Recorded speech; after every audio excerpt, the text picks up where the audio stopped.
Hello everyone, welcome to UPSC पे चर्चा with Vishal. तो जो हमारा लास्ट लेक्चर था रीडिंग कॉम्प्रिहेंशन का, उसको हम आगे कैरी फॉरवर्ड करते हैं। बट आज मैं आपको इसमें कुछ चीजें मतलब जो डेस्क्रिप्टिव वर्ड्स हैं वो सिर्फ वही बताऊंगा आज। ठीक है, ज्यादा इसमें डिटेल में मतलब ये नहीं कि आज ही सारी चीजें खत्म हो जाएंगी। तो इसमें ये सिर्फ mainly directive words in the sense कि वो जो आपके लास्ट में दे रखे होते हैं शब्द एक पैसेज के, तो मैं उनका मीनिंग बताऊंगा आज आपको। फिर मैं पैसेज दिखाऊंगा और फिर पैसेज हम करेंगे भी, लेकिन पहले आपको उसका बेस तो बनवाना जरूरी है। देखो, डायरेक्टिव वर्ड्स जस्ट लाइक जैसे कोई भी एक पैसेज होता है तो उसके क्वेश्चन में दे दिया होता है लास्ट में कि आप इस पैसेज से क्या क्रक्स निकालते हैं, इस तरीके के तमाम शब्द दे देता है। तो सबसे पहले मैं आपको क्रक्स का मतलब बताता हूँ। देखो, क्रक्स का मतलब ये होता है कि फोकस करना एक पैसेज के, यानी कि कोई भी एक पैसेज है जिस टाइम पे वो क्वेश्चन फॉर्मेशन करता है तो क्वेश्चन में लिख देता है क्रक्स बताइए आप इस पैसेज का, और फिर वो आपको चार ऑप्शन देता है। तो वो क्रक्स से क्या पूछना चाह रहा है, तो वो जो क्रक्स है उसका मतलब ये है, you have to identify the central और most important point of the passage. और ये जो है यानी कि central most important point of the passage, यानी कि ये जो एक पैसेज चल रहा था उसमें एक सेंट्रल मोस्ट इंपोर्टेंट पॉइंट क्या था जिसके ऊपर इस पैसेज ने डिस्क्राइब करी हैं चीजें, यानी कि सेंट्रल और most important point of the passage. और मोस्ट आईएमपी लिख देते हैं शॉर्ट फॉर्म में। तो जिस टाइम पे भी कभी भी क्रक्स पूछा जाए तो एक बार ये देख लेना कि ये जो पैसेज है वो किस बारे में बात कर रहा है, उसने ऐसा कौन सा पॉइंट डिस्कस करा है।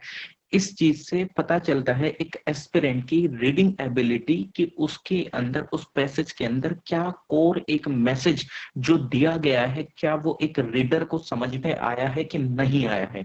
तो क्रक्स का मतलब क्या है कि आपको उसका सेंट्रल मोस्ट इंपोर्टेंट पॉइंट देखना है जो कि उस पैसेज ने कन्वे करा है। और इससे पता चलता है कि किसी भी एक एस्पिरेंट की रीडिंग एबिलिटी कितनी अच्छी है।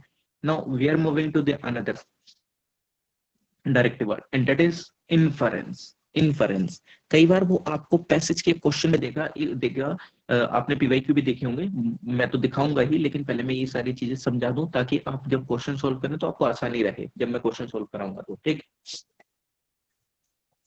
तो ये जो इन्फेरेंस है इसका मतलब वो क्या पूछना चाहता है, जो क्वेश्चन का इन्फेरेंस का मतलब वो ये होता है कि वो आपसे पूछना चाहता है कि भाई साहब आपको ये जो पैसेज दिया गया है वहां से आप क्या कंक्लूजन ड्रॉ कर सकते हैं।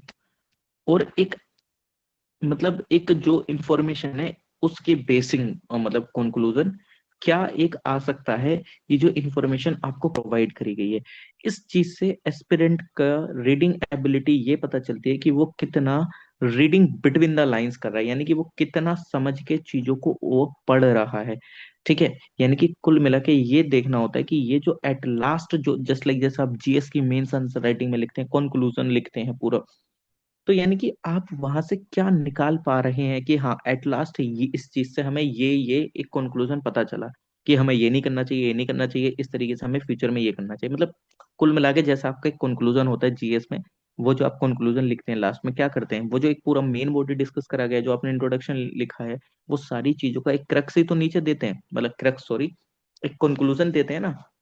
तो सेम आपको यहाँ पे कि जो आपने ये भाई साहब पैसेज पढ़ा है वहां से आप क्या कंक्लूजन निकाल पा रहे हैं वो तो बताओ। ठीक है, तो उस चीज से आपको वो ये देखना चाहता है, इन्फरेंस है नो। अब सीधा सीधा कभी कभी वो कंक्लूजन पूछ लेता है।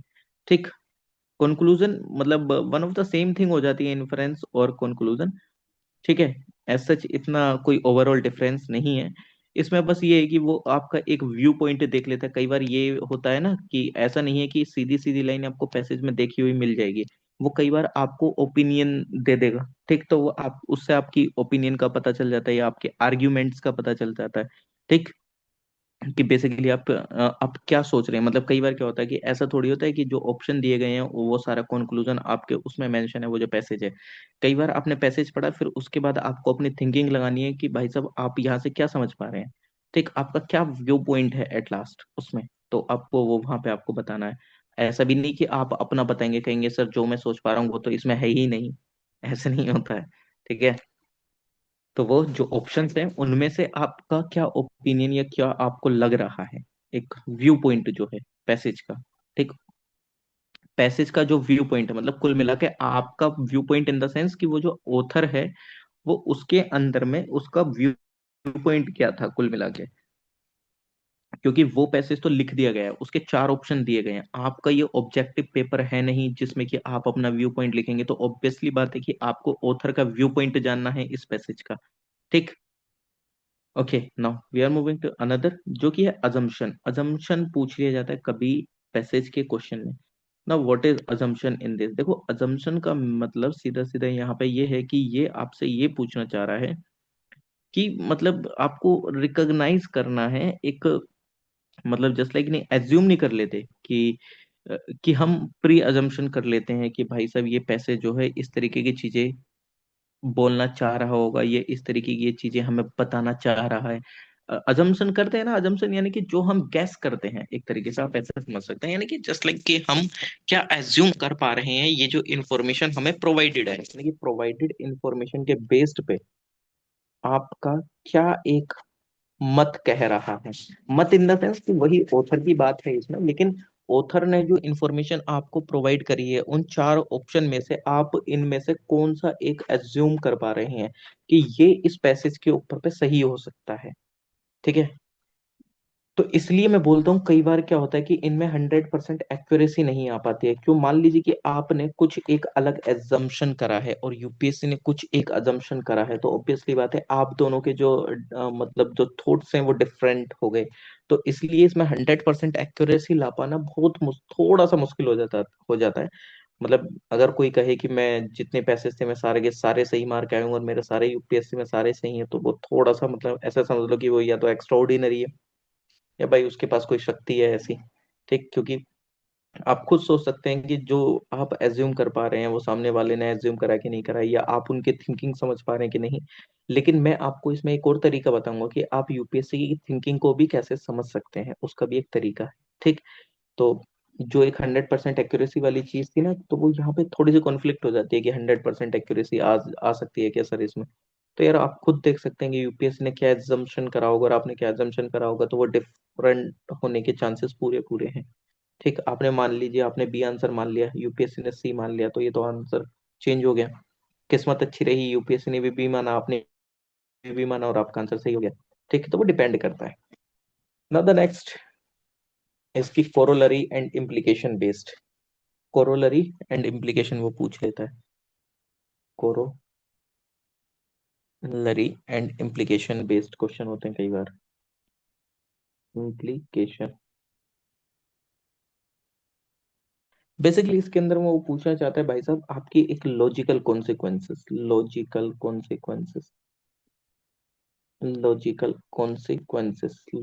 कॉन्सिक्वेंसेस और मतलब क्या रिजल्ट जो है, मतलब ये जो इंफॉर्मेशन प्रेजेंट करेगी है उसमें आप क्या एक लॉजिकल कॉन्सिक्वेंस लगा पा रहे हैं। यानी कि वो इससे आपकी एक चीज ये चेक हो जाती है कि हाँ भाई साहब कि आप क्या आउटकम्स निकाल पा रहे हैं, ये जो ऑथर्स के जो स्टेटमेंट इसमें दिए गए हैं वहां से आप क्या देख पा रहे हैं। ठीक। कुल मिला के, तो कुल मिला के इस तरीके के वो शब्द देता है और आपसे वो पूछ लेता है, और ये सीधे सीधे आपके क्वेश्चन में मेंशन होते हैं। पता है क्वेश्चन कैसे देता है? Based on the our passage the following assumption have been made. ठीक। ये क्वेश्चन मैं दिखाऊंगा, कल दिखाऊंगा नेक्स्ट वीडियो में। यूट्यूब व्यूअर्स जितने भी क्वेश्चंस हैं, कुछ पीवाईक्यू आपको सॉल्व कराऊंगा, और पीवाईक्यू सॉल्व करते समय भी आपको कुछ चीजें बताऊंगा। तो जो अपकमिंग नेक्स्ट वीडियो है वो आपके लिए काफी कारगर होने वाली है, तो प्लीज उसको जरूर देखिएगा। ओके। बिना उसके देखे आप कैसे प्रैक्टिस करेंगे? अब सर आपने इतनी सारी चीजें बताई और आपने ये भी बताया कि 100% एक्यूरेसी नहीं भी आ सकती है, लेकिन सर कुछ ऐसा एक तरीका तो हो सकता है ना, देयर इज एनी मेथड कि जिससे हम यूपीएससी के तरीके को समझ सकें। यस, हम समझ सकते हैं, और वो है पीवाईक्यू। आप बोले सर पीवाईक्यू तो हर एक कोई बताता है, लेकिन इस पीवाईक्यू से हम समझें कैसे कि यूपीएससी की थिंकिंग ये बोलेगी कॉम्प्रिहेंशन में? अब इसका भी सर कुछ तो सॉल्यूशन होगा, ऑब्वियसली बात है। इसका भी कुछ सॉल्यूशन तो जरूर होगा, क्योंकि कोई भी ऐसी चीज है ही नहीं जिसका सॉल्यूशन ना हो, है क्या नहीं? तो इसका क्या सॉल्यूशन है? हर एक कोई बताता है पीवाईक्यू करने, हर एक कोई।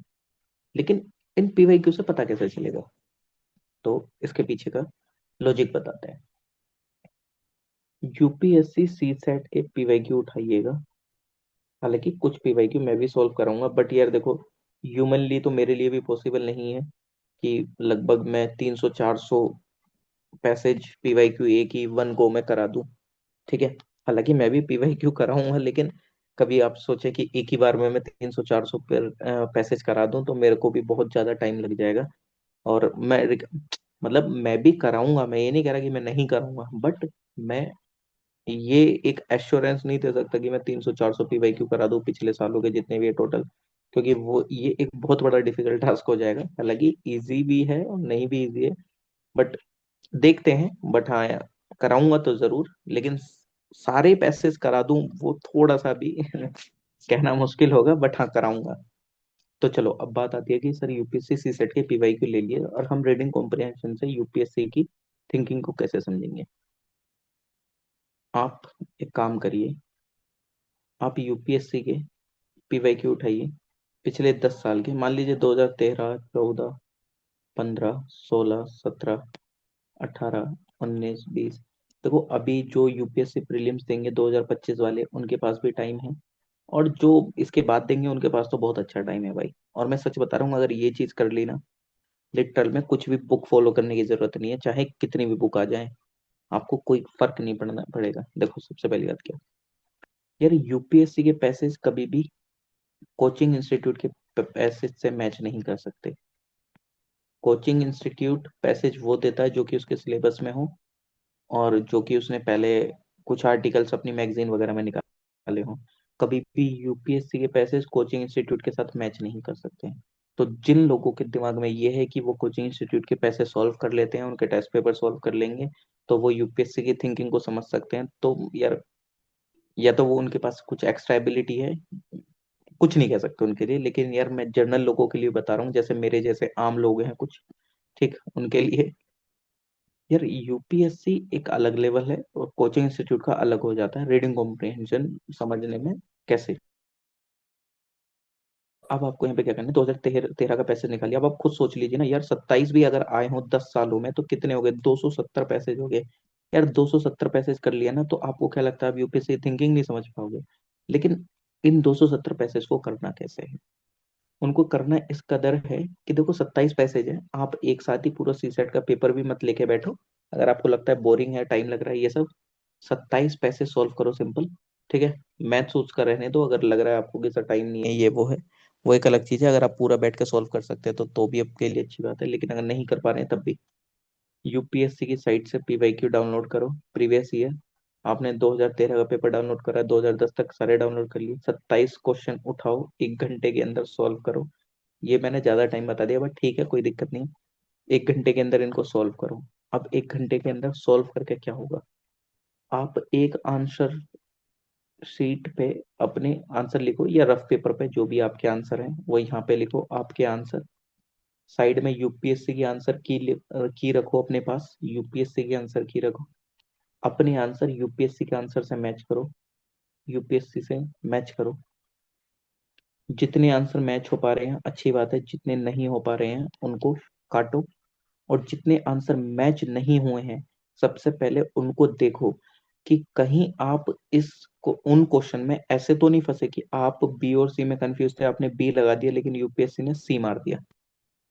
तो आप वो समझोगे, आप वो उसको देखो कि यूपीएससी ने अगर इसका आंसर सी माना है तो ये कैसे माना था।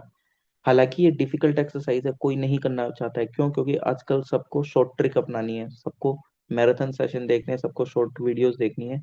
लेकिन मैं सच बता रहा हूँ, इन सब चीजों को कोई शॉर्टकट नहीं होता, और फिर इन सब चीजों के ना करने से कई बार मैं तो चाहता हूँ कि आप लोगों का निकले, और लेकिन कुछ कंडीशन हम खुद ही खराब कर लेते हैं जिस वजह से प्रीलिम्स नहीं हो पाता है। और फिर हम सोचते रहते हैं कि अरे मैं तो इतने घंटे पढ़ा, मैंने तो ये करा वो करा, लेकिन मेरा नहीं हो पाया प्रीलिम्स। तो देयर इज समथिंग जो कि आपका प्रीलिम्स नहीं निकाल पा रही है, उसके पीछे कुछ रीजन होते हैं, आपने कभी वो जाने नहीं, क्योंकि आपने लोगों ने शॉर्ट ट्रिक अपनाई है, और जो एक मेथड है उसको कभी अपनाया नहीं। सर और कोचिंग, हाँ हाँ 50 बताइए। सेकेंड्स हाँ ठीक है, कोई दिक्कत नहीं है। तो आपको मतलब सिंपल से ये एक्सरसाइज जरूर करनी है। कुल मिला के क्या, कि जो सही है उनको मारेंगे टिक, जो गलत है उनको गलत करिए। और सबसे पहले और वो देखिए कि आपके गलत हुए तो क्यों हुए। और जो सही हुए हैं उनको बाद में देखना, सही हुए तो क्यों हुए वो भी देख लेना। ज्यादा देर की एक्सरसाइज नहीं है, 1 1.5 घंटे में या 2 घंटे में हो जाएगा, लेकिन आपको ये रिटर्न बहुत देगा। इस तरीके से अगर आपने 10 साल के कर लिए, मैं लिटरल बता रहा हूँ यार, अगर 27 भी पैसे जाए ना, और अगर आपके ठीक ठाक भी 20 भी सही हो जाते हैं, बहुत बड़ी बात होती है यार 20 सही होना। 20 सही होना अपने आप में बहुत बड़ी बात हो जाती है।